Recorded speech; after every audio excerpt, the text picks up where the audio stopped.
He's got a procedure at Duke. Okay. So he can be here.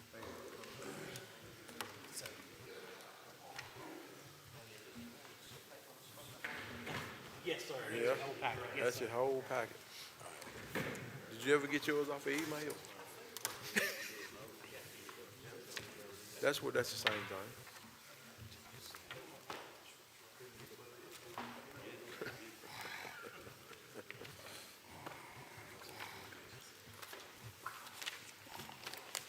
You get an expensive. I left mine in Burke's truck. So I don't care. I had one of them in Burke's truck. It's All right, good evening, everyone. We're going to call the meeting to order. Pennsylvania County Fire and Rescue Commission, Thursday, March 21st, 2024, at 6:30 p.m., 39 Bank Street, Chatham, Virginia. Go ahead and call the roll, please. Jimmy Atkins. Ben Meeks. Here. Alan Casper. Here. Ward Rowland. Here. Tim Cassell. Here. Brian Shields. Here. Kermit King. Here. Steve Stallings. Coleman Mayhew. Here. Bert Sellers. Right, and Mrs. Stallings, his wife, had a procedure, so he's down in Dukes. We're going to keep them in our prayers. He's not going to be here tonight, he called me. So now, if you guys would, we're going to observe a moment of silence, please.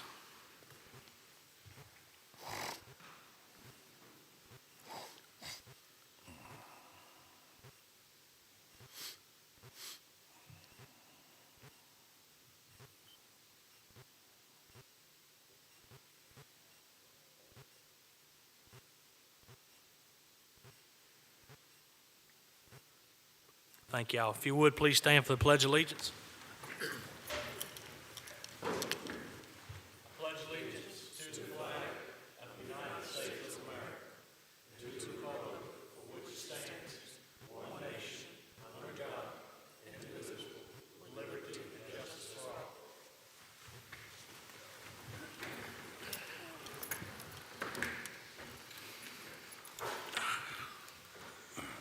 All right, gentlemen, that brings us down to item 5.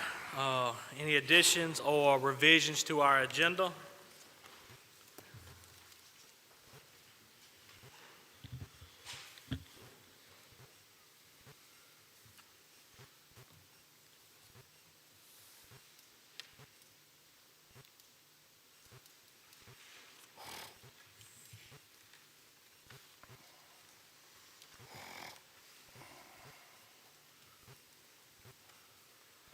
I would like to take off E, the 640 area EMS response.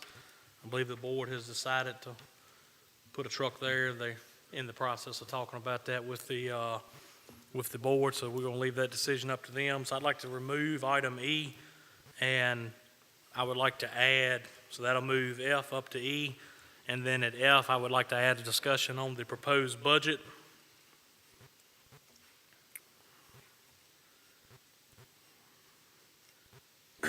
And I would like to add an item G, which would be the fire and rescue study. You said a discussion on the proposed budget? Yes, sir, a discussion on the proposed budget. So basically F will move to E, and that'll be F, and then G would be a fire and rescue study discussion.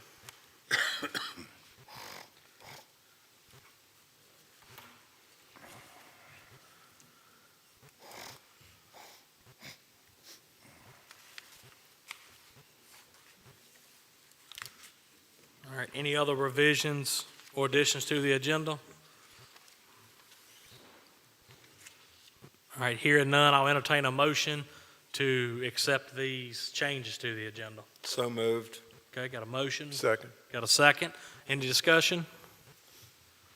Hearing none, call the roll, please. Jimmy Atkins. Ben Meeks. Yes. Alan Casper. Yes. Ward Rowland. Yes. Tim Cassell. Yes. Brian Shields. Yes. Kermit King. Yes. Coleman Mayhew. Yes. Bert Sellers. Yes. All right, thank you, gentlemen. That passes. So now I just need a motion to approve the agenda, the new agenda as it is. I'll move. Okay, got a motion? Second. Second. Any discussion? If not, call the roll, please. Jimmy Atkins.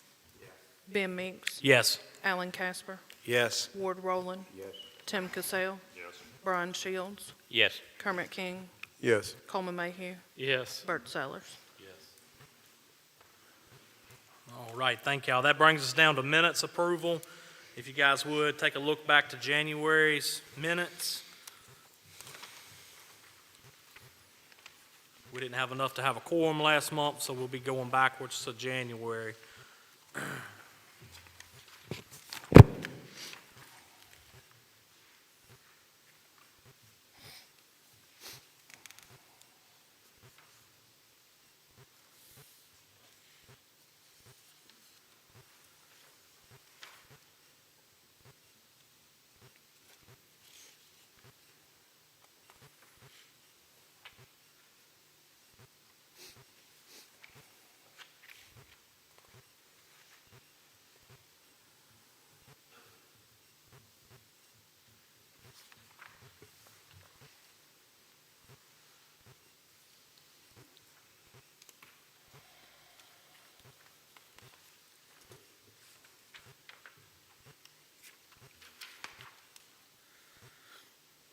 All right, we'll entertain a motion to approve the minutes.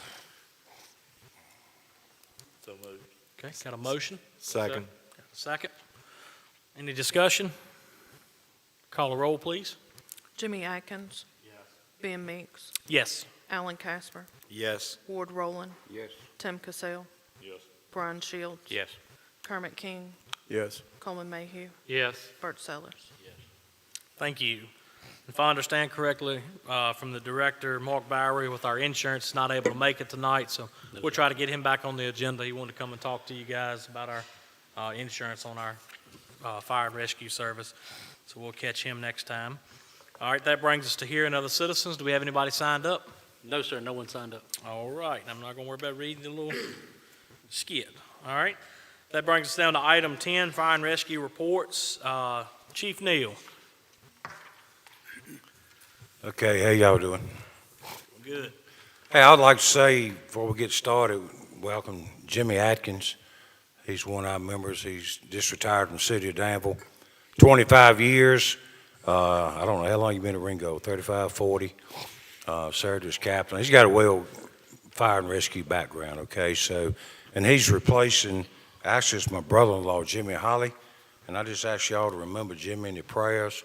Jimmy's a great guy, pretty much same credentials that Jimmy had. He was a paramedic in Danville for 10 years also. And Jimmy's working with some health issues. I talked to him right before we came. It was like, hey, I wish I could come. But, you know, I said, well, maybe you can watch it. But anyway, just pray for Jimmy and help him have a good recovery. He's just dealing with some stuff nowadays. But trust me, his heart's still in down here, okay? Okay, the association dean is at Danville. And the biggest thing sort of went over last night, and Ben, you can add to some of this, or maybe we'll address some of it with Chris and stuff down the road here a little bit. But basically, I think the Fire Association, and I mentioned this here a while back, putting a committee together to have one EMS representative of each department to meet with each other and get a game plan together on the new EMS set up for drug boxes that's coming down the pike. And this is basically talking about your station security, your lock boxes in the building and on the trucks, your cameras that'll be on the lock boxes and on your trucks, which we have, and your drug purchases, you know, and I mentioned, you know, you don't want 11 EMS agencies in the county to go ahead shooting from the hip, one doing this, one doing that. It's a whole lot better when people can get together as a group and decide, okay, this is the way we should go. And no doubt, if 11 of you are buying from one place, you should be getting a better price than the other. And the other thing is, and I've talked to Chris, you know, I think public safety, they well on their way of getting what they got to get together and store it up and stuff. They got trucks at Hurt, Chatham, and Mount Herman, plus 2 backup trucks. But at the end of the day, hopefully, I don't know if Chris and them, if we get a stumbling block in the road, can help the volunteers or work with the volunteers or suggest to the volunteers, hey, this is what we're looking at doing or whatever. So that's pretty much what all went on last night at the association meeting. So that's all I have. And I'll touch on that some more when we get down to item D. I got you. Chief. Is that all, Chief Neal? Yes, sir. Thank you, sir. All right, that brings us down to county staff reports. Director Key. Yes, sir. I just want to remind everybody of the Four for Life EMS money that's there. There's still 5 agencies that haven't turned their paperwork in to get their reimbursements. That is due by next weekend, so please get that paperwork in. Reminder of the Virginia Department of Forestry grant. That deadline's coming up March 31st. If you want me to wait on the study, we can discuss that more, but I just had in there that the study has been awarded to ESCI. Information packets were sent out March 7th. We just got to get all that information back in so we can upload all that information. And then the new portable radios are in. They're being programmed for distribution hopefully in April. Okay. So then that's all, sir. Yeah, make sure for all the agencies that haven't got in your Four for Life, that money does not roll over. So it's one of those deals, use it or lose it. And I know you all have expenses, so get those receipts turned in. Who do they need to be turned into, Chris? You can bring them to me and I can get them to Amber and get them everything turned in and get your checks sent out to you. So. Okay, so please make sure, guys, we don't want to leave that money laying on the table. That's provided through the state to the county. You turn in receipts for, supplies, medications, whatever. Oxygen, Yep. anything along that lines for EMS care. So make sure we get that. Like I said, it's 5 agencies, so that's over half of our transporting agencies. So make sure we get those turned in, guys. All right, that brings us down to unfinished business. Do we have any unfinished business to discuss? I know we're jumping all the way back to January, but I think we're good. All right, we're going to move on. If nobody has anything, it's going to bring us down to 13A, new business, Board of Supervisors Communications, Mr. Vic Ingram. Thank you, Mr. Chairman. Unfortunately, the last time we met, we didn't get to have a meeting. And I was able to sit up here in our new colleague's spot. But anyway, the budget is still very much work in progress. We'll have a public hearings on March the 28th with the final approval on the 4th. The tax rate is very much in discussion right now, and we'll see where that goes. And apart from that, that's all I have right now. Okay, thank you, sir. All right, brings us down to item B, and we're going to go right back to you, Mr. Ingram, Fire and Rescue Memorial, if you just want to give us an update of where we stand. Mr. Chairman, I sort of see what you were trying to tell me last year. But having said that, I'm going to submit to the town of Chatham a concept design, and there was 3 things they were asking for, and I'm going to submit that to them, even though they don't have a specific zoning request, but to try to be good government neighbors, if you will. We'll get that together. We'll share it with the town of Chatham, and hopefully they will put their blessings on it.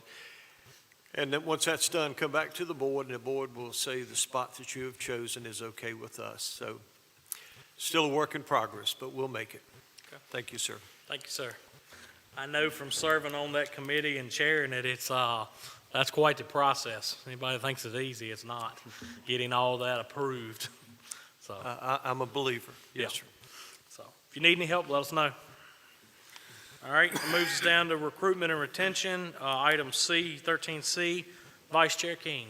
Yes, I've sent out a couple of emails, but I hadn't heard anything back from some of the outlying counties or some people that I know, and I'm waiting on to hear back from some emails on them. Director Key, you got anything? No, sir, nothing else to add. And we're just trying to figure out what other counties are doing for the recruitment and retention for their volunteers. And I've heard some things that was going on in like our neighboring counties, but I don't know all the details on it. You got anything to add, Sheriff? Yeah, so one thing I was going to bring up, just food for thought, obviously no decisions we can make tonight and not even this budget cycle, because it's something we'd have to approach the board. But I know Campbell County, one of my coworkers over at BWX is the chief of Evanston Fire Department. And he said something their county is attempting to do. Their board of supervisors are in discussion, and he thinks it's going to get approved. So I'm waiting to see if they approve it, and if they do, maybe we can go talk to them and sit down. But what they're going to do is they're going to offer a tax rebate through their personal property taxes to their volunteers in Campbell County. They're going to do it up to 50 members per department. They have 8 departments. You do the math, it's about 400 people they're going to, and of course there will be parameters that you got to meet. That person's got to be an active call runner. They've got to, be attending trainings and fundraisers and stuff like that, but it's up to $500 if they attend so much percentage throughout the year. And I think that would really be a big draw. I just mentioned it to a couple of my guys down at the station just in talking to see what they thought, and they said, yeah, absolutely. I mean, that's $500 saved in taxes, and for somebody that owns any kind of amount of property, it don't take long to get up to that. So that's something I would like to challenge our committee, if y'all would, to look into, and I'll be glad to give you his contact. It's W.T. Hall. He's, like I said, chief at Evanston. He'll be glad to share what information he has with you. And I think it's a great idea. I know Prince George County, Maryland, a little bit bigger county than we have here population-wise, but they're doing a tiered system, but basically the same way. If you're 25% active, you get 25% off your personal property taxes. 50% active, you get 50% off. 75, you get the point all the way up to 100. Obviously, 100% is pretty daggone hard for anybody to do, but you get something off of your personal property taxes, and that's incentives. I mean, I'm very thankful our county, our board is working hard to fund us appropriately, and I know they got a tough time going on right now trying to figure out what the right tax rate is and all that. But when we talk about recruitment and retention, that's something that, unfortunately, it's just the way of the world today. With the way the times is and the economy is for everybody, things is tight. And so anytime you can help somebody financially, I see that being a good draw to recruit and retain. And so those models is something maybe, the county right now offers us a sticker for your vehicle, and that's $35. And that's a great gesture. I filled out the paperwork for my own, saved my $35. But, $35 is one tank of gas, and I definitely have ran out several tanks of gas over the last 15 years. I can't imagine how much money Mike Neal has spent on gas over the years, so in his personal vehicle. So I think that's some things we need to really be looking at and trying to talk to our board members about next year, looking at funding possibly. Well, Ben, I started off riding a mule. Riding a mule? Yeah, it's been so long, yeah. But I would like to get his information. I'll get in contact with him, and we'll see what their parameters are and what the stipulations are. And Absolutely. how much trouble they had doing it or implementing it. Well, and like I said, that's a neighboring county. They're right next door. Obviously, smaller departments as amount of departments, but they have about 60,000 residents, which is pretty equivalent to what we have in our county. And I think it's around 600, 650. Chris, do you know volunteers?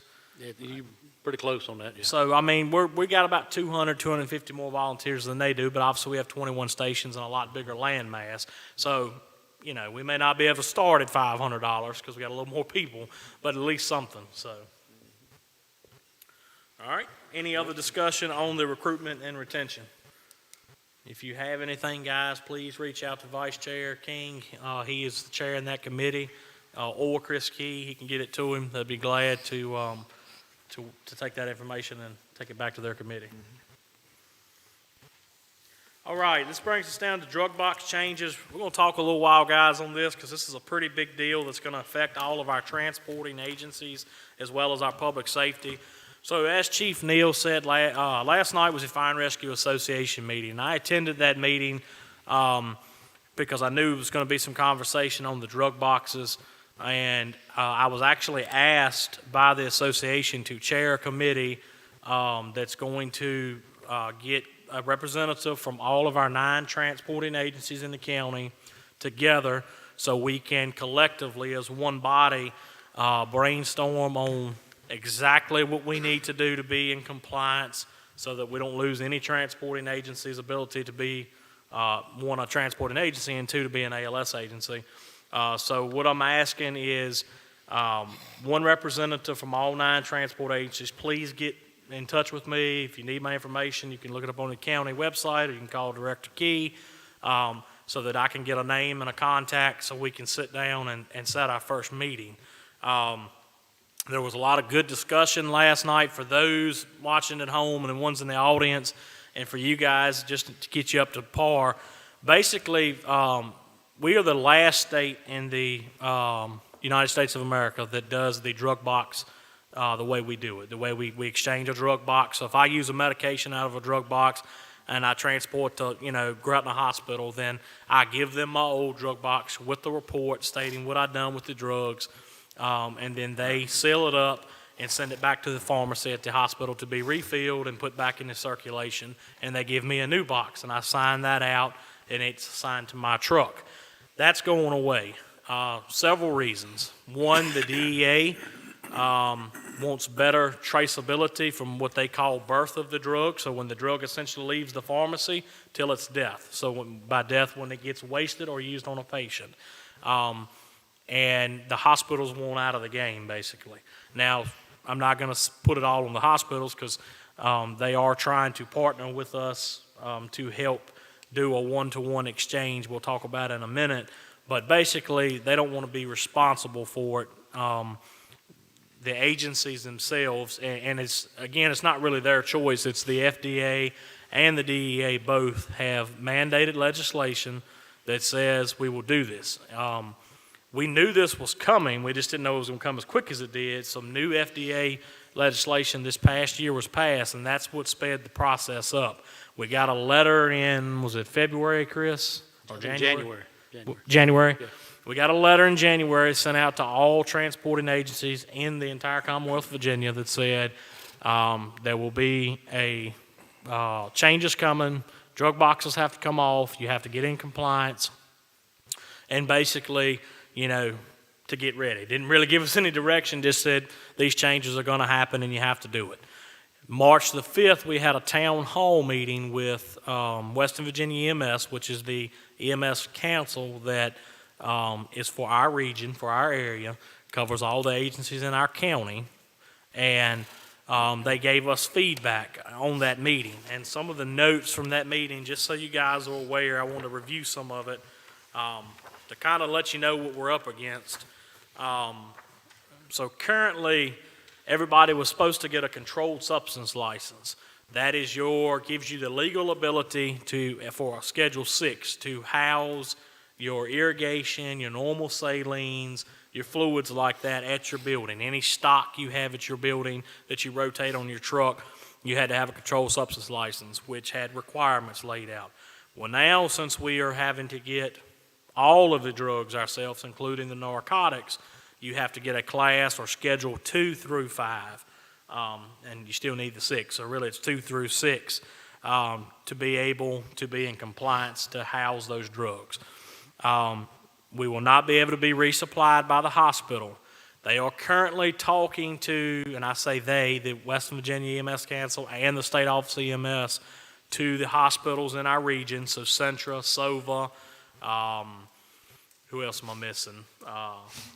Centera. It's like 4 different hospitals in our region that they're talking to about doing a one-to-one exchange for either a 1-year, 2-year, or 3-year deal. And basically what that means is if let's say I use fentanyl for a patient, I go to the hospital, I will give them the vial of fentanyl and a report stating the patient that I used it on. They will collect that and give me a vial back, and I'll put it in my drug kit and maintain it on my truck.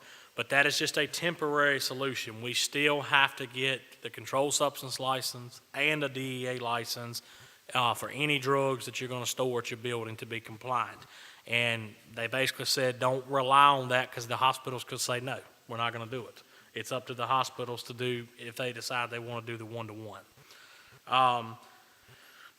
Also, expiring drugs. So the way that's worked in the past, if the box had an expiring drug, we just took the box back to the ER, got a new box. Well, now, if you have any expiring drugs in your truck, on your truck, or in your building, stored in your secured location that the drugs are going to be stored, you have to now contract a service to waste those drugs. You can't take it to the hospital and say, hey, I need to waste this. They're not going to allow you to do it because you are the owner of that drug. We're trying to go from birth of the drug, which is when it's sent from the pharmacy, till its death. And you're the owner of the drug. Your agency is. So you have to be the one to waste it with a third-party contracted service, which is going to be a cost to public safety, to all of our volunteer stations.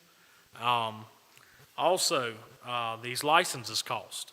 I think the DEA license is $150, and the controlled substance license is about that same, somewhere in there. Chris, do you remember? I know the CSR is 120. I don't know about the DEA yet. Yeah, I I hadn't checked think that. the DEA is 150, but don't quote me on that. So we'll just say between $200 and $300 for the 2 licenses. Then you got a contract to waste. Also,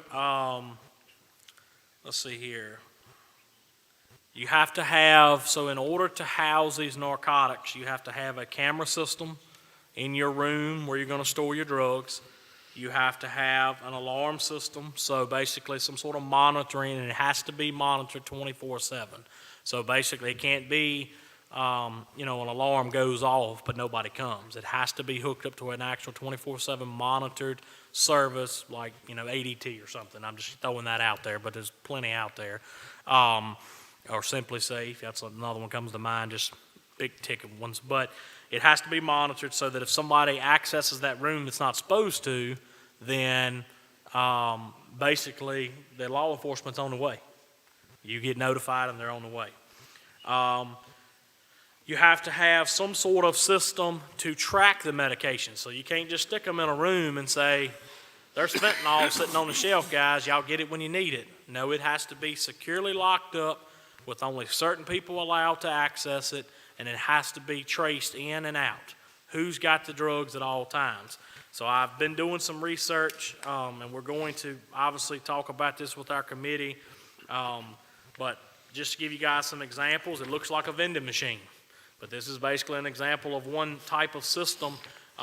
This has an RFID system, they call it, and you enter your code or scan your badge, and it'll say Ben Meeks has accessed the system, and then I will put in what I need to get, and it'll vend me which drug I need, and then it'll log it that I took it out at that time and date, timestamps it. Same thing when you're loading in the machine.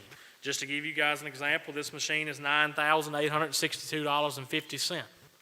Every agency's got to have something. Doesn't have to be this, but something in place. They have med safes, down as small as this, but obviously you're not going to hold as much, that does the same thing. This is from Vendonation. This is $2,305.94. So there's options out there that are all DEA compliant, but you have to make sure that that you are staying within the requirements of your controlled substance license and your DEA license. Because if you just go out and buy something, and Mike made a good point when he said 9 or 10, whatever how many agencies it is, just doing something all different. We really need to try to all get together on the same page so we can make this simple. I was talking to Chatham Rescue last night after the meeting, and they're talking to a company out of Danville that has come in and give them a quote, and they actually do pharmacies. They secure pharmacies, and so they are well aware of the laws and legislation that's out there from the DEA and Board of Pharmacy. So I have Chatham also coming to our meeting when we set that, and they're gonna bring some quotes and information on that as well, because I'm not educated on all this stuff. We're all learning together. They did mention in this town hall meeting that, and this was just a random number, because this could change. We talked about this last night based on how many calls your agency runs and whether you get on the state contract for buying your drugs. But they said to budget about $12,000 a year to manage your drugs. Now, that's a number that's kind of just pulled out of thin air. Obviously they're the experts, but if one agency runs 100 calls a year and one agency runs 2,000 calls a year, you're not going to use the same amount of drugs. So that's going to be a tough part too. How do we budget at the local level as far as the county to assist with this, and how do we budget in our departments? And how does Chris budget for it? All of us got a budget for that.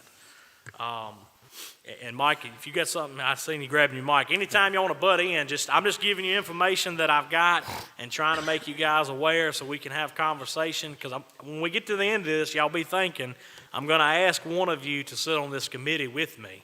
I ain't doing it by myself, so one of y'all to sit on this committee with me. No, the only thing I was gonna say, Ben, I think it's 11 rescue squads in the county, I think. But anyway, County Cool Branch from the top down. But anyway, I talked to Chris about a month ago, so in my thinking, And nowadays in time, you know, now what I said, you don't want 11 people shooting from a hip. You want everybody sort of in the same basket. We work together, we buy from the same place, we get the best product, get the best security system, get the best camera system, and hopefully it can be cheaper for all 11 of us, instead, you know, because everybody's going to be paying out the department treasurer.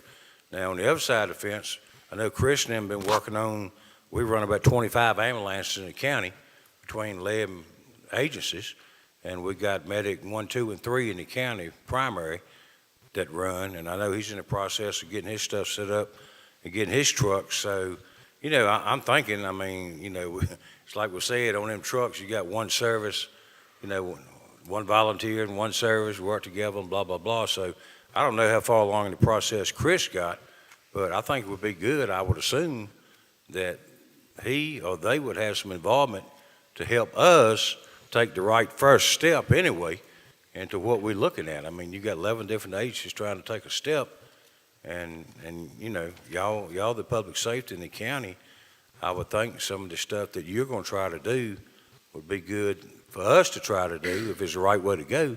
You know, I mean, you agree with me or not? I mean, Yeah, absolutely. So You I was know. going to ask, you know, Chris may comment on that. yeah, I was going to ask Casey, I mean, yeah, I expect she's working on it right now pretty heavy, but if she would sit in on it I'm trying to right now just get all the names of who my contacts are. I've gotten a couple agencies that's reached out, but we need to get on this quick. Just to give you guys a timeline, we have to have this in place by November 27th. This has to be in place across the Commonwealth by November 27th. So that's what they call the drop dead date. I don't know, so I heard that they were going to try to start going to the one-to-one deal in May, and that was sort of when the drug boxes would start transitioning, but they wouldn't actually become property of the agency until November. But Chris may have a better update on that than I Hadn't do. heard anything else. Yeah, I'll be honest with y'all. I talked to my OMD about all this stuff because, right, we got to work closely with them too. They have a say-so. So if you don't, you know, obviously you guys have Miss Long, Dr. Long. We have Dr. Bolig. I don't know, somebody been, Doctor. Yeah. So we need to make sure we include them as well because they have a big part in making sure they have to sign off on these licenses to make sure that it's done correctly. They also get to dictate which drugs you're going to carry. That is the good thing that I think is going to come out of this is we can tailor the drugs we're going to carry as long as it's in improvement with our West Virginia EMS Council rules and regs and approved by our OMDs because some of the drugs in the box that are very expensive could be substituted for something else, or some of them that are very expensive that rarely ever get used, we may be able to take out or, you know, whatever, tailor the box so that it fits the agency. But that's later conversation. But yeah, Mike, I definitely agree. Like I said, I at least want 1 or 2 representatives from every station. I'm going to ask somebody from this commission to sit in on it. Of course, I know the association, probably Dean, and I'll be there. And then I'm going to ask Casey if she'll sit in with us and help us. Do you know, Chris, as far as where she's at in all of this? I mean, we're going through the whole process. We've got to actually build a separate room because we don't have a EMS storage room. Yeah. So we're behind the 8-ball bad. Well, and I told Chris last night I was talking to him, we're kind of in the same boat. I have a supply room, but see, my cascade system that fills my bottles for my firemen, when they go to a fire, the compressor is in that room. It's the way we built when we built the station. So I can't block off that whole room because I got to be able to fill the air bottles. So I'm going to have to build walls in my station somewhere back there to make this happen. And I think that's going to be the problem in a lot of agencies. It's not going to be a turnkey overnight. So we're going to try to get on this quick, but I just wanted you guys to know where we're at. And you know, I know the budget's going to be tough, but I'm going to ask our board members, really, I know there's $70,000 that's been set aside in the budget. I don't know if that money is just for public safety or if it's going to be divided up amongst all of us, but you're talking about, like I said, this one machine's almost $10,000. And then you got to buy drugs, and you got to buy cameras, and you got to get a monitoring system, and you got to get these licenses, and that's every agency in this county. So, you know. Chairman, Yes, sir. can can we have like, I don't know any other way to put it, but instead of, you got 11 transporting agencies, maybe different drug houses set up in the county with those vending machines in it, instead of every station have their own drug thing? So that was a question we actually asked, it's been probably close to a year ago when we hosted the Office of EMS and the Board of Pharmacy. And that's what we initially were going to try to do. We were going to try to, everybody go in under the county and we do one system. You know, obviously we'd have to have probably a couple machines, and then Board of Pharmacy won't allow it. Each agency that has its own EMS license has to have its own DEA and CSR license. So it's kind of even though they're separate licenses, they go together.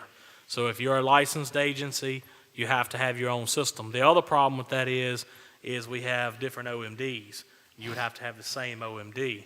And, you know, obviously that's, you know, the OMD dropped some of the agencies, so that's not going to work. So we have to have everybody have their own system. It's a good idea, and we thought about it, but it just wouldn't work for our county.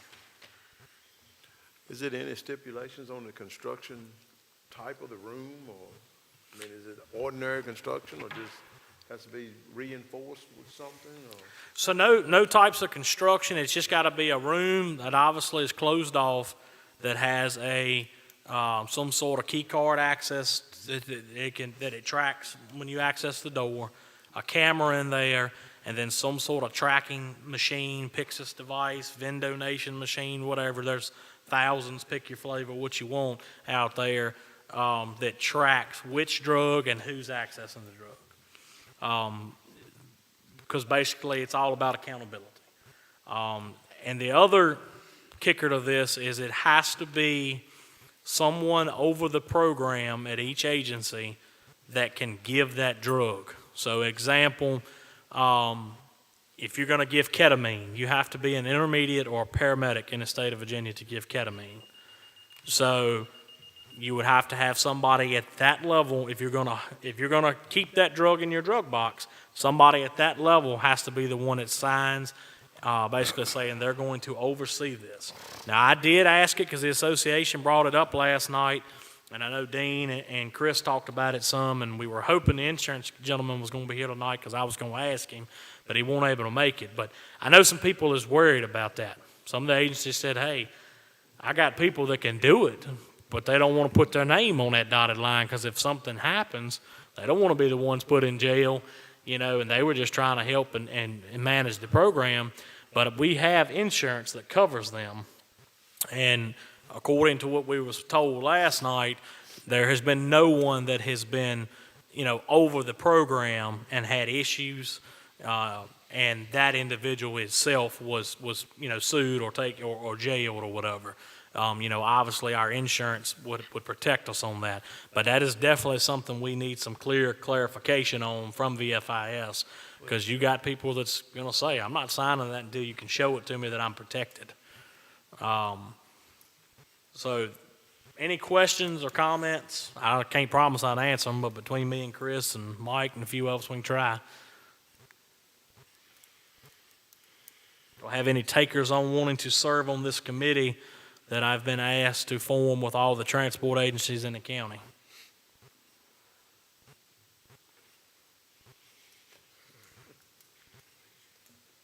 If nobody else wants it, I'll take it. Okay. But I want to give the others a fair shake. Anybody down here on this end? Casper? I mean, you and I run out of the same station, so it doesn't matter to me. I mean, Yeah. and we work in the same place too, so I mean, Yeah. when you're available, I'm generally available. So. Yeah. I mean, it's up to y'all. Which one of y'all pick? If nobody else wants it. I don't care who does it. I just need somebody to help. I'm good without it. Okay. All right. Because like I said, we work at the same place and run out of the same station, report to the same OMD, so. We will put Commissioner Casper on there and myself, and we will ask Casey to join us. And That's going to be 3 from the commission. who's the third one? Aren't you on it? It's me and Casper. Oh. King's not on it? I thought Kermit signed up. Yeah, I think he gave his position to Alan. Okay, I just want to make sure. I just Yeah. want to make sure. Oh, I was already Two. thinking about that. Okay. That's why I told him one of y'all's got to pick. I don't care who it is. No, I give it to Alan if he. Just want to make sure. Yeah. Thank you. Yeah, that meeting rule's tough, man, sometimes to get by with, to make sure that we're in compliance, because we just need to meet so we can help our agencies, be prepared not to interrupt the service to the community. Pretty important stuff that's coming. You guys will obviously be getting more information as we get more information, and I hope we will start meeting very soon. So Mike, Damian just left, but anybody out there that, Tim, anybody that's, a chief or captain at your agency, get me a name or number or bring yourself. And so we can start meeting. I'll give you my EMS captains after the meeting. She's a medic. Okay. So I'll give you that. Good deal. Mike, did you have anything you wanted to add to all that discussion? No, I think you've done it good. Okay, good deal. All right, we're going to move on, guys. Next conversation is going to be the budget proposal. So we just wanted to update where we stand. Now, I want to make this clear. I'm sorry. I messed up where we deleted that item. Next one's going to be the 2024 meeting schedule. I apologize. So that's going to be E, 2024 meeting schedule adoption. So we just need to adopt where we adjusted and we weren't able to have a meeting last month. We never have accepted our meeting schedule, so it's somewhere in here. Back page, thank you, Coleman. Yep, so it's on the very back of your packet. And as long as those dates look good with you guys, we talked about this in January, I'll entertain a motion to accept that as our meeting schedule for the remainder of the year.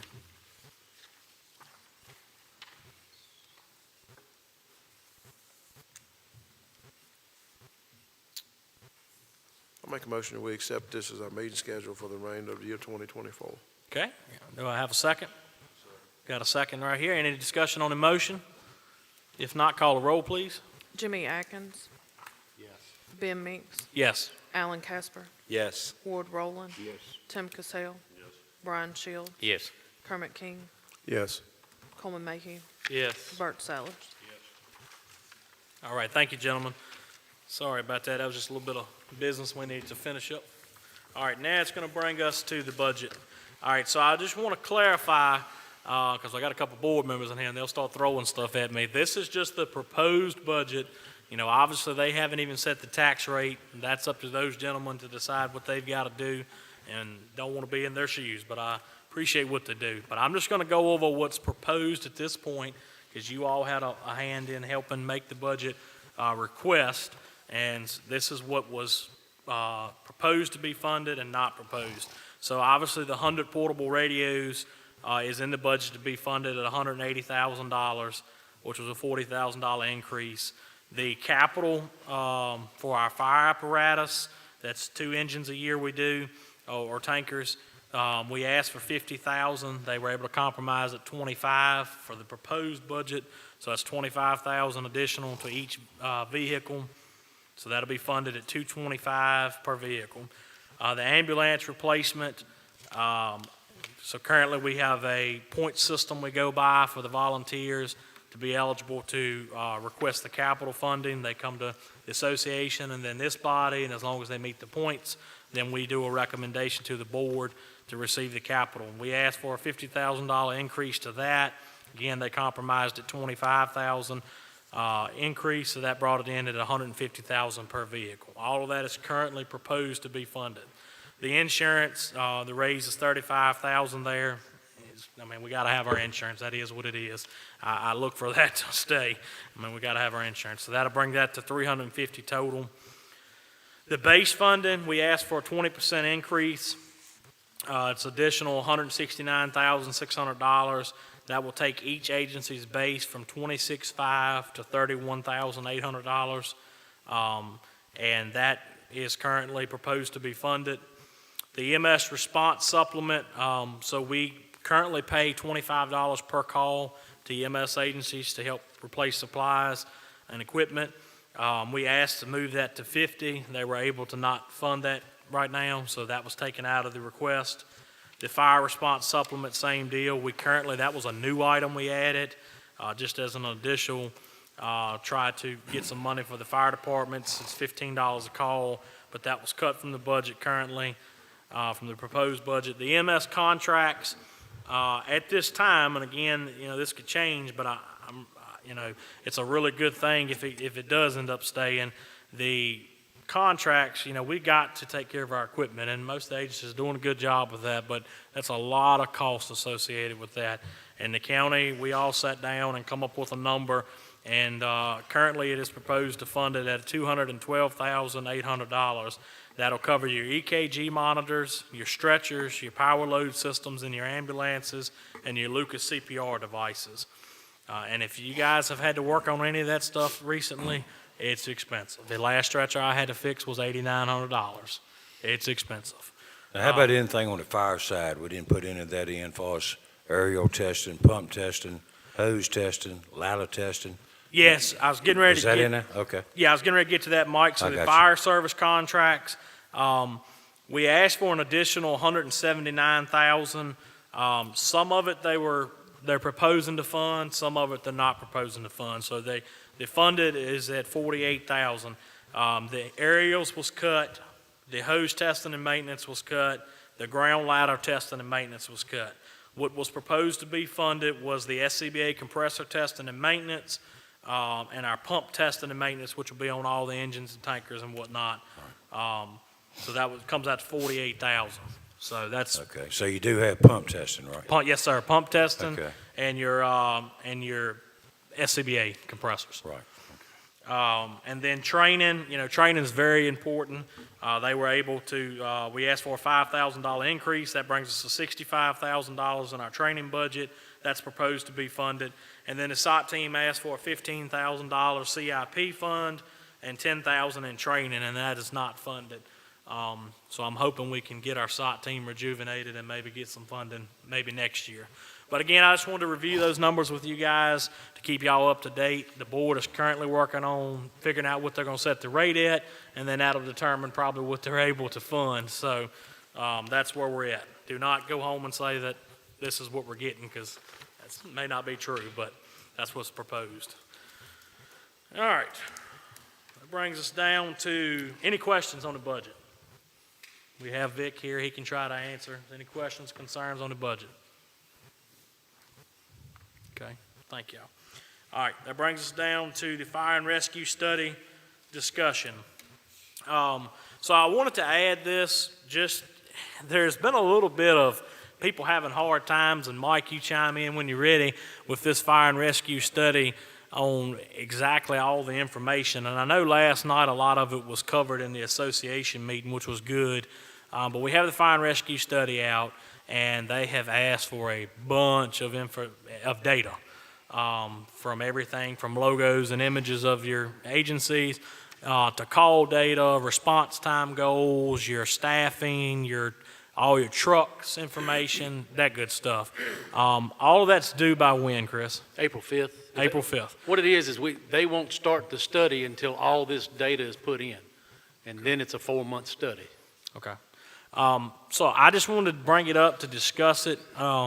If you have any problems or concerns, reach out to Chris, please.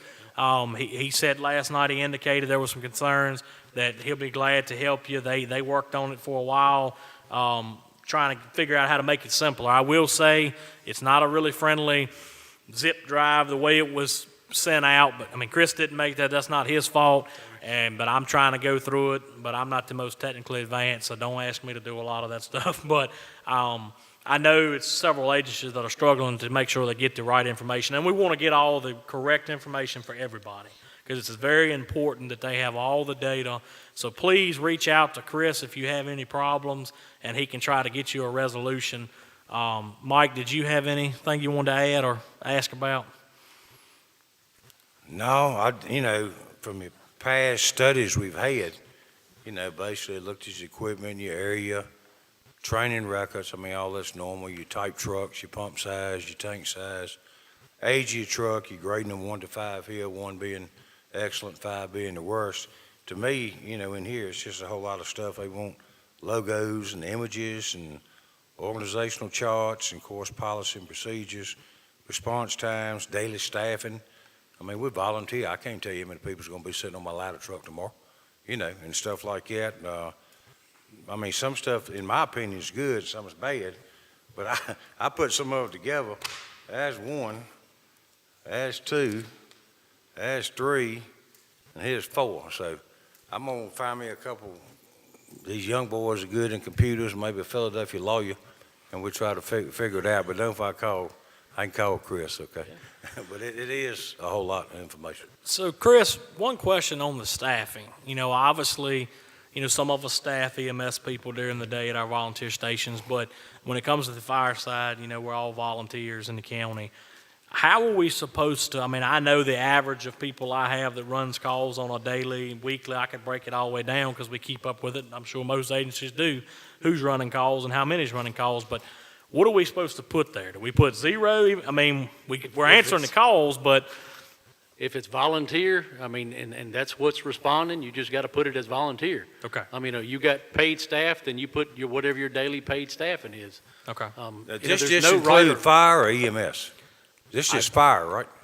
I think it's both. It's both, yeah. Both. Okay.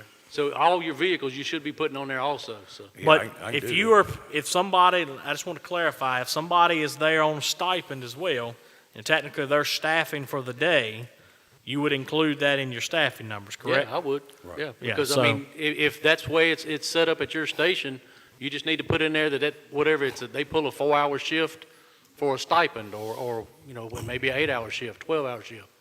Whatever it is, however you got it set up. If it's all volunteer, just put volunteer. Okay. All right. So, yeah, there'd be both sides, but if you have people, Mike, standing by on stipend, you can put them down. That was some of the questions that come up last night about, how to fill this out, because we want to make sure we get the correct information to these guys. We worked in ESO about an hour yesterday trying to set up a shared folder to where each department can get into that shared folder and be able to pull that NEFRS data that's in there. So we was on a Zoom call with the guy from ESCI yesterday and with Casey, and they was actually setting that up. Hopefully everybody will be able to go into your ESO program and pull that data. So you shouldn't have to set it all up. So you just have to hit that button and it should be able to pull it for you. Okay. They asked for 5 years of run data. So, like I said, we can call you or Casey directly Yeah. if we have any If questions. you got questions, just got to call us. I may not be able to answer it, but, I'm pretty much in touch with Chris Armstrong every week. Yeah. We talk if I got a question, I sit down and email him immediately. Yeah. And that way I get an answer, so. Would it help? Y'all tell me, would it help if you guys maybe just typed up some instructions on how to pull that information and send it to all the agency contacts you guys have listed? As far as like the ESO pools and Well, stuff? this is just something we just did yesterday because Okay. we had pulled it and it wasn't right, so we changed it, pulled it again, still wasn't right. So when we got the gentleman from ESCI on the phone, he showed us the correct columns to add to it. So hopefully we've got that. He was going to look at it. I hadn't heard from him today, but he was going to look at it to make sure everything was included. Climax Fire Department did all that on their own and submitted it back in less than 4 days. I know Jody Cruz worked on it. I think it was only 2 things missing out of her columns Yeah. that I got to get her to go back and pull. But She's a wizard. Yes, I will tell she y'all did now, great. call her if you Yeah. have any questions. She's a wizard. I don't want to put her on the spot, but she did great. So. Yeah, she can work. She helps us from time to time. She's good. Okay, any other discussion or questions on the study? Chris, how are y'all doing your meetings? I know you're the point of contact. Are y'all meeting once a month, once a week? We meet every Thursday, a Zoom meeting, and any questions I have that may have come in, we discuss it to make sure I understand it, and that's what I tried to do before I sent it out to everybody, was start pulling this information and seeing is this easy or is this hard? Because I knew there was going to be loads of questions on it. So Okay. we work every week, so if you need to know anything, I may be able to update you on it, or may be able to include you in on the Zoom meeting to help out on it. So. All right, thank you. Is that everybody good there? All right, that brings us down to matters from the commission members. So we are moving right along.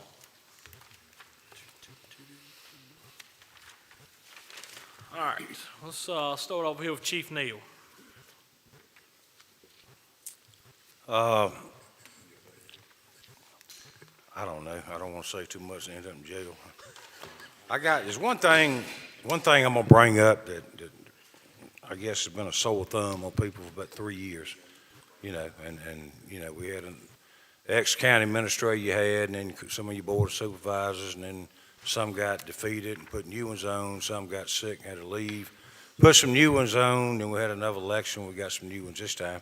And I personally think the 7 we got now is a very, very good bunch of people, men, and it ain't gotta be men, women are good too, that can work with each other and make the right decisions and going forward for what's the best for this county. The thing that I've been doing this 55 years, and I don't have much longer because I'm getting ready to retire. But at the end of the day, and this is probably one of the reasons that's in my retirement thing, you get so tired of fighting with politicians, some of them, and one day you walk in, you get kissed, and you leave, get shot in the back, okay? And that's where a whole lot of it is. But that's been over the last 3 years. But at the end of the day, I keep hearing stuff. I watched the Board of Supervisors meeting Tuesday night. There was some guy come up, and I'm not knocking him. He's got his opinion. He was talking about the deal out at Axton and new houses and stuff, and then $2 million going to fire and rescue, and they're not responsible. They needed audits and all this stuff. First off, it ain't $2 million, it's $1.3 million. It's been like that for 4 years, okay? But the thing, I'm just gonna throw this out there. This is what I see. And we, the Fire Association, went in and voted on this a year or so ago, Kermit, maybe 2 years, to do this, okay? Trying to work with supervisors and make sure the public's aware that everything's on the up and up on volunteer fire and rescues. Now, I don't think nobody in no community is going to come down there and say, hey, they stealing my money, Mike Neal went to Myrtle Beach for 3 weeks on the fire department funds, blah, blah, blah. Okay, we just paid $717,000 cash for a fire truck that the county wasn't even involved in. My money don't even come to 2029, okay? So we manage our money. That's what you do. That's how business runs good, is when you manage it, okay? But at the end of the day, when I look at audits, and people say, well, the county taxpayers need to know that their money is accounted for. And I agree on that. And over a period of time, it really hadn't done that. Everybody just went along, you done this and done this. We started doing 990s.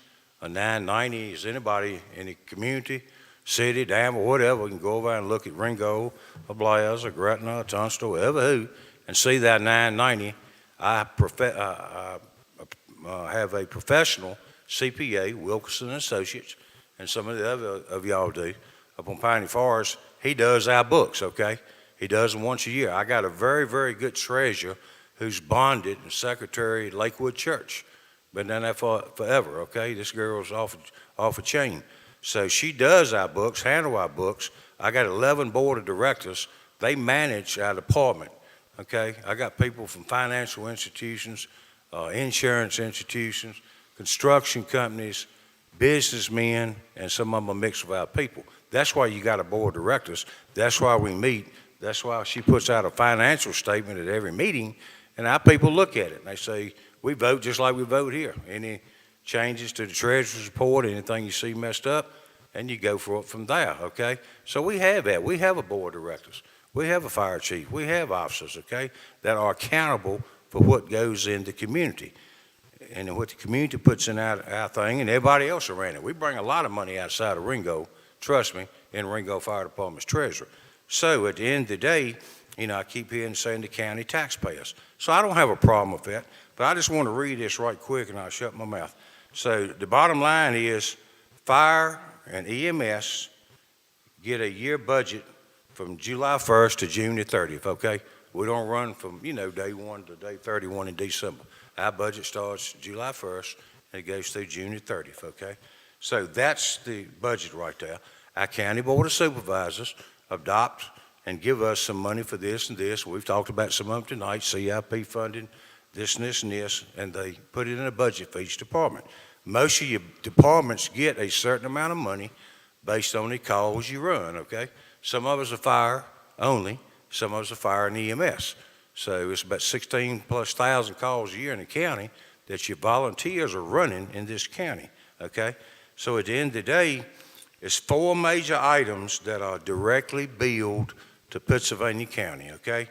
And that is the heat and fuel, your fuel for your vehicles, which is a lot, your insurance, and your electricity for your stations, okay? That's your four major hitters, okay?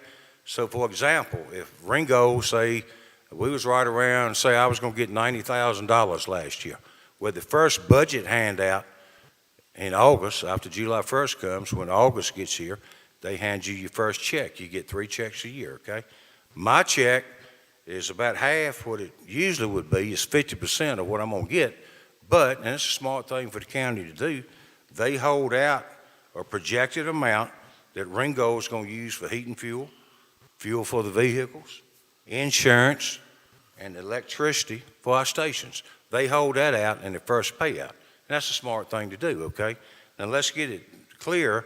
My treasurer, my department, I don't get a bill from this gas station. I don't get a bill from the city of Danville utilities.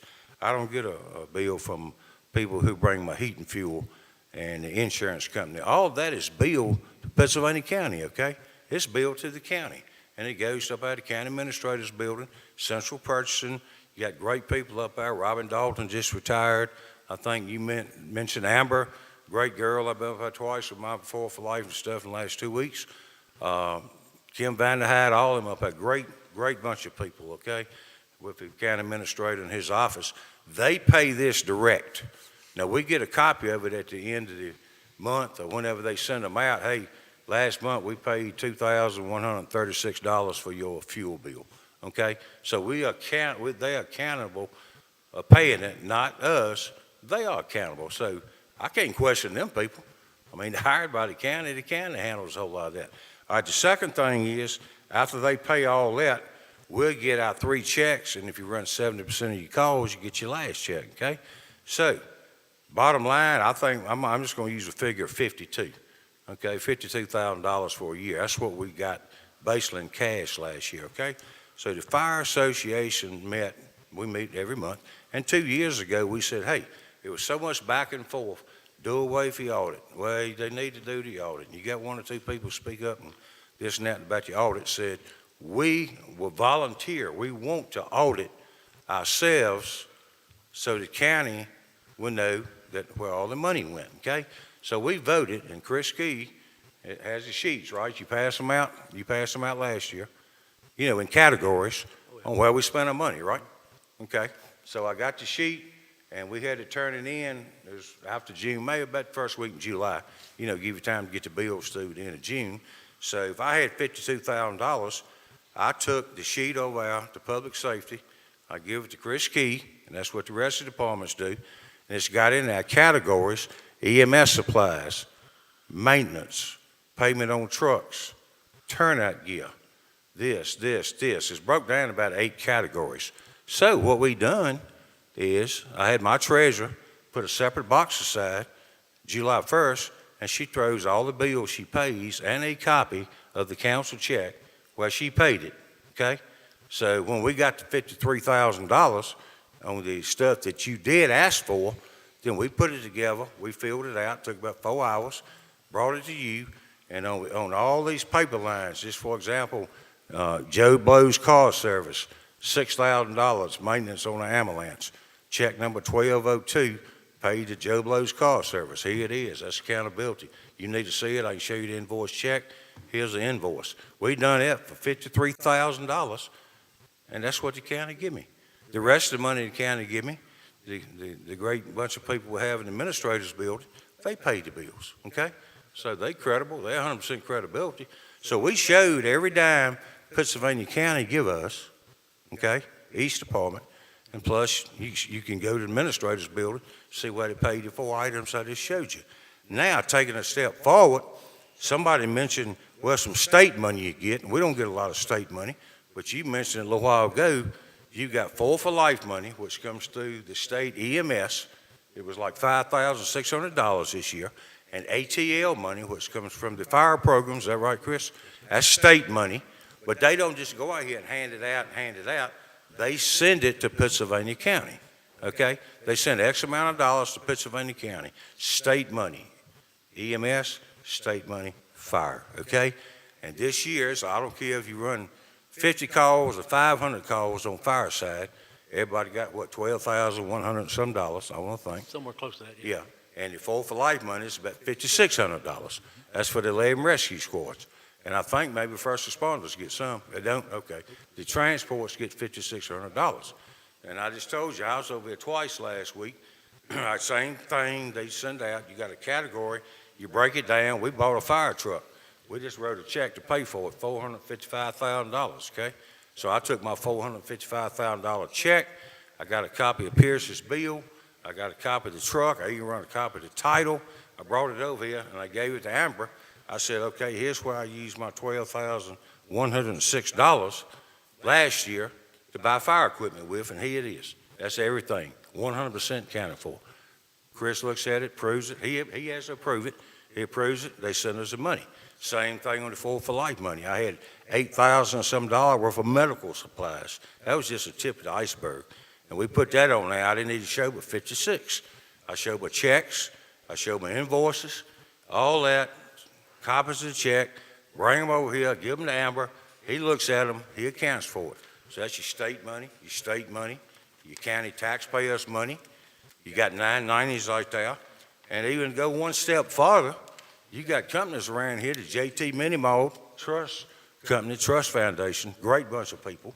And you got the Danville Community Foundation, Regional Foundation. And we put in grants, and a lot of y'all do. For example, and I just throw this in like that. I recently got a grant I put in for fire hose, 4-inch, 3-inch, 2.5-inch, 1 3/4, $20,000 worth of fire hose, and we need it, okay? I mean, we got 5 trucks and a ladder. I put it in, we got to 20,000. So what we done is when we got the hose at the station, they send me a bill, it's $20,000 odd.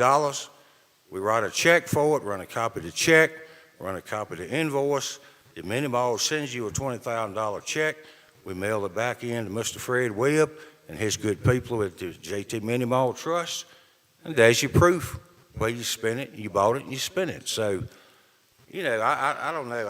That's one sore thumb with me on this audit stuff in the county. I mean, I don't know what else people want us to do. We're not, I know at Ringo, and I don't think nobody else, we're not trying to hide nothing, but we're showing you what you give me. What the county give me, we're showing you. What the state gives you and the county runs it through to us, we're showing you. What the Minimalls, the Danville Foundation gives us, we have to do a check, give it to them, we're showing them, okay? So I don't know down the road, people want to know, hey, how many butter beans you put in a 100-gallon stew? My daughter died 2 years ago. How much money might y'all get in lieu of flowers for your daughter's death, okay? I mean, I don't know what else you're looking for. So anyway, that's just been, that ain't just on me. That's every walking person around here in this county. But I want to assure you that we are accountable for the money that we spend, and we're accountable back to this county for it. And if I'm wrong or something else we ain't accounting for, you let me know. But I just wanted to say that, and that's it. Thank you very much, Mike. Mr. Ingram, Vic Ingram. Now, how in the world do I follow that? Mike made a lot of good points there, and I'll try to start by saying I'm very honored to work with colleagues that have you guys at the foremost center of their heart, because we know and appreciate what our volunteers do, and where would we be without you guys? And so to do what we can to honor you and to thank you and to help you to stay in operation is the very least of what we can do in comparison to what you do for us. And again, I'm so grateful for my colleagues, and I'm going to point Mr. Tucker out, Mr. Whittle back there, and they tend to come to every meeting even though they don't have to, because they care, and it's very obvious. I always like to refer to the past as just that, the past, and we've had some trying times, as you guys well know. But you know, even with a disgruntled employee, you're still going to have folks that they're going to live for controversy. They're going to continue to sow division. They're going to, it's almost like a state of paranoia. They're going to look for something that simply isn't there. And I made this comment. It was quoted several times, and I'm going to say it again. What you guys have in your bank account is none of our business. What we're concerned with is what we help you guys with, and as the chief said, it's all accounted for. And at the end of the year, the county submits to an audit, and we've never failed one. So the accountability could not be any better. But the fact that there were some in the past that wanted to know what you had, and, you know, we've talked about this, to be quite frank, that was going to be used as leverage against you. And if you had $1 million in the bank, and it was quoted one time that a certain department up north had $1 million in the bank, well, you buy one truck and you probably are no longer Write a check and it's gone. in the black, you know? But anyway, again, I guess what I'd really like to say is let's try to move past that and ignore some of the ignorant comments and the derogatory comments that's made against our fire and rescue folks, because it's going to happen. And it's hard, you know? It really is. When you sacrifice your time, your finances, and your family to serve others, and yet you have people that sit on a high horse looking down on you trying to pick apart everything you do. I've got some other colorful words, but I'm not going to use them. But again, just try to put that aside. But again, I'm very grateful for my colleagues, and I'm very grateful for what you guys do for us.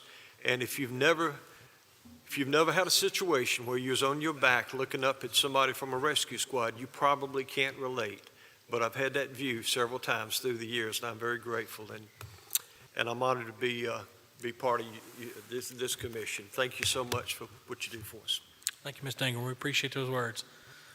Commissioner Casper. Well, Vic said some of what I was going to say to a certain degree, and I appreciate it. But I'm just honored to serve on this commission, serving the volunteers of this county and the citizens of this county. I'm here at their pleasure, and I'm honored to serve. Thank you, sir. Mr. Sellers. All right. Mr. Atkins. I'm grateful to be here, and I thank y'all for letting me be part of this. I'm going to be in a big learning transition, I reckon, kind of like the sponge in the wash bucket. Try to absorb as much as I can. You know, it's a lot of experience sitting up here and out there in the audience. I like to think I could be able to help, but y'all help me help y'all. Thank you. Thank you, sir. Come back to you, Vice Chair. Director Key. Nothing to add, sir. Thank you, sir. Mr. Rowland. Nothing to add. Go I'd ahead, like Mr. to welcome Mr. Atkins to the commission, and look forward to working with you. And I always try to think fire and EMS system from the top all the way through. And I was even thinking about it this week. You know, I always think the dispatchers and the paid staff and the volunteer staff. And then I got down to, you know, there are a lot of support behind these organizations, like the auxiliary people that, you know, go the extra mile to make the organizations a better place. And I'm proud to be a part of the commission, and thank you for this day. Thank you, sir. Mr. Tim Cassell. All right, sir. Mr. Mayhew. All right. Vice Chair. Oh, it's like, it's hard to follow Mike Neal, like you said, Mr. Neal. But I do echo what Chief Neal said. You know, we've been in the business a long time. He's probably one of the senior members here, and I'm running a close second. And but I think these chiefs and these presidents, these organizations, they manage their money real well. If they didn't, they wouldn't be in business. And I mean, we are accountable, like he said, to everything that the county gives us and then some. Because most time we're running short at the end of the year. But with that being said, I'd like to thank Jimmy Holly for serving as long as he did. And like I said, y'all keep him in your prayers and don't forget about him. I'd like to welcome Mr. Atkins aboard. And me and Mr. Atkins worked together at the city for a while, so we're back together again. And like I said, I enjoy serving on this commission, and thank all of you for coming. Thank you, sir. All right, guys, I'm going to try to wrap this up tonight. I did type up some stuff to prepare because some things I want to address tonight, and I promise I did not talk to Mike. I wouldn't have worried about typing this up because he said what I wanted to say. But I'm still going to say what I got to say. So first I want to start off by saying welcome, Mr. Atkins, to the commission. Thank you. We're glad to have you, and look for good things to come. And I want to say thank you to Mr. Holly. Mr. Jimmy Holly has been on here for a couple of years now. Really nice guy, and, just hate to see anybody's health failing, but we're going to be in prayers for him. Y'all keep him in your prayers. And Jimmy, if you're out there listening, if you need anything, brother, you let us know. I always start off by thanking the volunteer departments. I want to thank all of our volunteers. Just before I come here, I told Coleman, I'm sorry, I smell like smoke in my hands. I tried to scrub them good, but we were fighting a brush fire right before I came here. We had 2 departments on scene, a third one coming. Fire burnt right up next to somebody's house, and the people was just so thankful that their house didn't burn up, with a brush fire. And that happens throughout our county all the time. Volunteers out here saving property and life. And the fire marshal come out from the public safety and helped us out. He jumped in there helping pull hose and stuff, so we worked together as one team. And that's what we need to keep striving for. I would like to thank the Public Safety Department and Director Key. I know sometimes it doesn't seem like we always jihad, but I promise you, when it's time to actually go out and run the calls and fight the fires and answer the EMS calls, we always make it work. We always do a good job. We're professional. We treat each other with respect. And I seen something that said we need to remember that just because we don't agree doesn't mean I hate you or I dislike you. We just don't agree on something. So I think we need to keep that in mind. But we are one team, one service, and we all have one mission. And so I want to thank the Public Safety and Director Key. I'd also like to thank the Board of Supervisors. I echo what a few of the people have said tonight. I really think we've got a really good group of Board of Supervisors. I truly mean that. These gentlemen, I think, have what's best at heart for our citizens. I know the 59 cents scares everybody. Trust me, I own property and a house and a business and have children and everything else in this county, and I know the expenses everybody's going through. These guys are going to do their best to make sure you have the services you need and make it as most affordable to you. So, let's give them time. Good feedback at the board meeting the other night. I thought, just as a citizen sitting in out there in the audience, I was glad to see the public here speaking, telling them what you want to hear. What you feel, your opinions. And I know they're taking it all down, and they're going to make adjustments where they can. So thank you to the board members. Y'all have a tough job, and I do appreciate y'all. Mr. Whittle, Mr.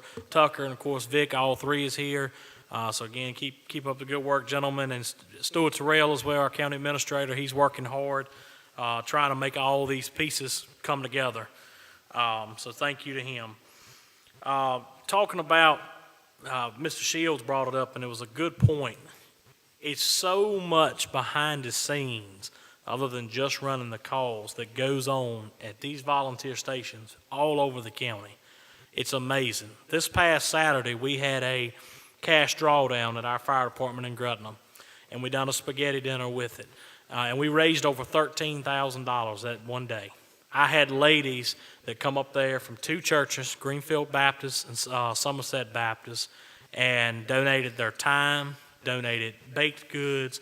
They got in that kitchen and worked. And I'm not talking about members of my department, just ladies that wanted to come and help their department that serves their community, and just pitching in. And we had community members come in, and some of the board members came and supported, and it was just a good time. But if and I probably had 20 or 30 members there working and still ready to stand by when the call came in, they would respond.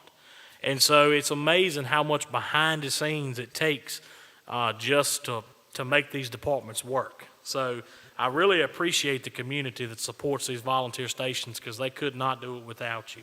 And the auxiliaries and the lady auxiliaries and all those folks, you really do mean a lot to us.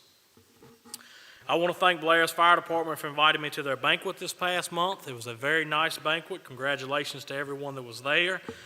And for you all that do not know, the governor actually recognized Blair's Volunteer Fire Department for the response of the year for our volunteer station at the conference, at the Chiefs Conference back in February, and that was the response to North Point. So that's a very, our governor said that was, the best response as far as, the ones that were nominated from a volunteer agency in the Commonwealth of Virginia, and that was right here in Pittsylvania County. And you know, Blair's was the initial ones there, and those guys did a great job and saved life, but it was also a team effort. And, you know, Dean talked about that. They done a countywide page. Over 100 volunteers went, public safety, the fire marshals, Mr. Tucker went out and visited the scene. You know, it was a collective effort that we have been planning and preparing for, and I know sometimes we get wrapped up in the political stuff and the bureaucracy, but there is a lot of work that goes on behind the scenes from these people and the board members and the stations and their board members, training all the way from the new firefighter 1 people up to the command staff that was preparing for a night like that. And that's why we didn't lose anybody. And so, trust me, we're working hard. So I think that needs to be said. Sometimes we forget about that, but that needs to be said. But congratulations to Blair's on that. They had a very nice ceremony. And thank them for inviting me.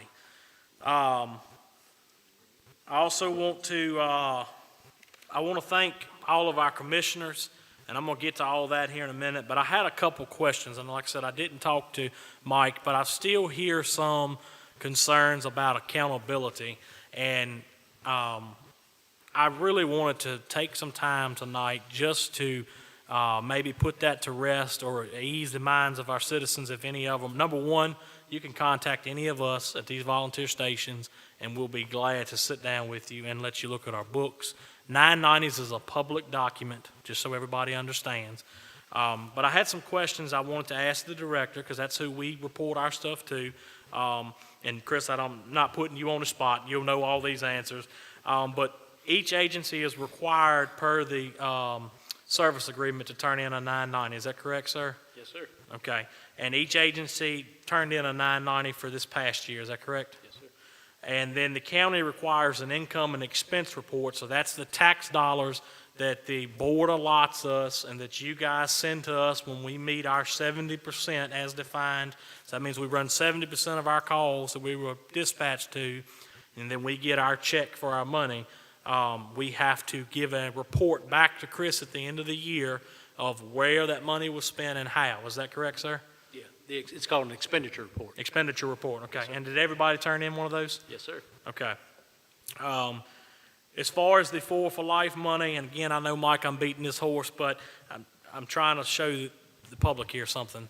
The 4 for Life money, that's money that is passed down from the State Office of EMS to the Pittsylvania County staff, the administration, and then you guys in turn, we turn in receipts for equipment, whether it be medical supplies or whatever, that has to be equipment. Right? We can't go out and buy, hot dogs for the station to have a meal. It has to be oxygen, it has to be drugs, it has to be whatever. And then we turn that into you, and then once it is approved, the county sends us a check for those funds for the receipts. Is that correct? Yes, sir. All right. And then for the fire programs money that's sent down, that's based off how many calls you run. I think it's roughly $12,000 and some dollars. Same thing. That money is, it is basically what they call pass-through money, but the county gets it. We go out, we buy fire hose, turnout gear, whatever, which, by the way, that won't buy but 2 sets of turnout gear for the public so they know. But anyway, we buy 2 sets of turnout gear. I give you the receipt, and then y'all send us the check. Is that correct? Yes, sir. And all of that has to be turned into the state, correct? Yes, sir. All right. And I pulled it up on the IRS page here, website. A Form 990, officially the return of an organization exempt from income tax, as a United States Internal Revenue Service form that provides the public with information about a nonprofit organization. It is also used by government agencies to prevent organizations from abusing their tax-exempt status. Some nonprofits, such as hospitals and other healthcare organizations, have more comprehensive reporting requirements. And on the cover page here, you must report your contributions, so i.e. donations, grants, your program service revenue, any investment income, any other revenue that does not fall in those 4 topics, and then have a total revenue.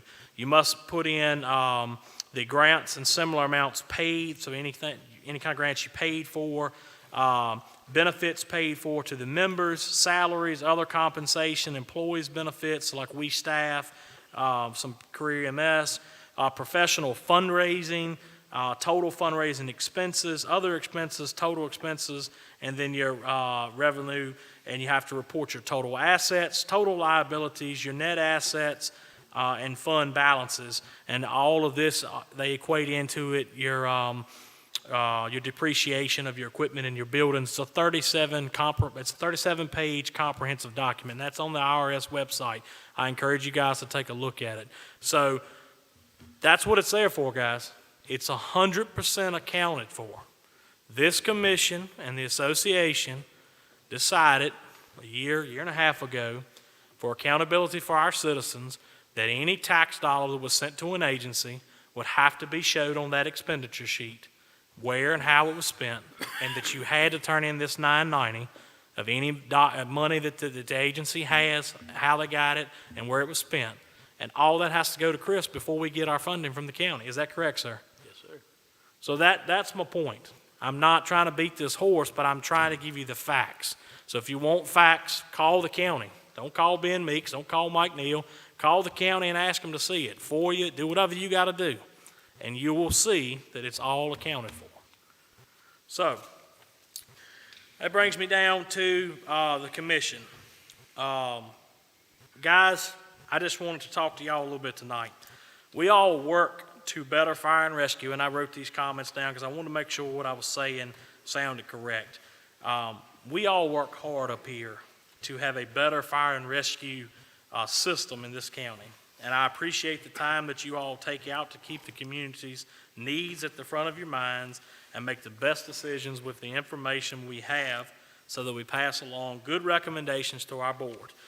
Just so everybody understands, this body is nothing but an advisory board for our Board of Supervisors. We give recommendations based off what Public Safety, Fire and Rescue Association, the volunteer departments collectively bring to us. We discuss it. We make the best case decision that we can, and then we give it to the board members if it's something that they need to, get involved with, in i.e. funding, anything like that. Obviously, they have to be involved with. I wanted to just recap some of the accomplishments that this commission has had in conjunction of working with the Association, Public Safety Department, and the Board of Supervisors all the way back from inception until now. We have established a funding matrix based off call volume with a base funding minimum so that each agency gets support. So basically, you have to run the calls, and based off how many calls you get is based off the funding you get. We have a service agreement that we enacted that sets forth the requirements to receive your funding and responses, basically what you have to meet in your responses to get your funding. We established a truck rotation for the fire departments and a capital improvement rescue squad funding matrix for the replacement of ambulances. This point system is modeled after the Rescue Squad Assistance Grant Program that the State Office of EMS in Virginia has in place. We've worked closely with some agencies and board members and officers, sometimes in closed session, to address the issues that they have had and attempted to come to a conclusion. We've had complaints that we've talked about in closed session to make sure that we are taking care of our communities and addressing any issues that may need to be addressed. We have established committees that currently review the insurance, EMS billing rates so that we make sure we're fair to our citizens and we're competitive with the local surrounding localities. Competitive is not the right word, so that we're in line with the surrounding localities. We have a Fire and Rescue Memorial Committee that's working on a great project to honor our fallen men and women. We have a Recruitment and Retention Committee that is working on ways to not only get new people out but to volunteer, but to get them to stay and work in these communities. We have assisted in each budget process as requested by staff and the board members, and I will say this year was the first year, and I've been on the commission since its inception, that we have been allowed a true, what I feel, seat at the table with the board members and the county administration, and I appreciate them finally, and this group was a new group. I appreciate them listening to that call. That was in the fire and rescue study from 2015. We're currently doing another one. They're probably going to tell you the same thing. If you're not going to talk to us and listen to us, it's no need any of us being here.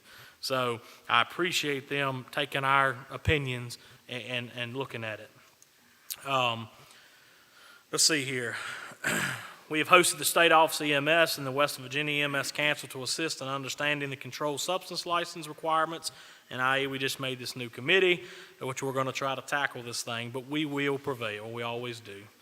We have partnered with Danville Life Saving Crew in the Training Center for Community Paramedicine Program to assist our citizens that need extra help, or maybe an address that keeps having reoccurring calls. So if we have an address that we have, call after call after call at, and it keeps getting a repeat, it may be that individual doesn't have family or they doesn't have service to basic needs that they need. We report that. We get in contact with Chris. He contacts the Life Saving Crew. They have a community paramedicine program. They come out and give resources, and they have come here and give a presentation before to us, to this body, in the last year. Let's see here. We have worked hard to listen to our volunteers and the Fire and Rescue Association to make sure we're giving them the tools they need to protect our communities. I could go on, but I will say this. You all are doing a great job, and you matter, and thank you for being here. And again, I just want to thank all of you gentlemen up here, our public safety staff, our board members, our dispatchers, our volunteers, everybody. But I just wanted to address the concerns about accountability. Call Chris Key. That's who we turn our stuff into. He answers to Stuart Terrell. Call Mr. Terrell. Mr. Terrell answers to the Board of Supervisors. Call each one of them if you have a concern. And by all means, I'm sure they can address your concern. With no other further business, we will conclude the meeting. Thank y'all for coming.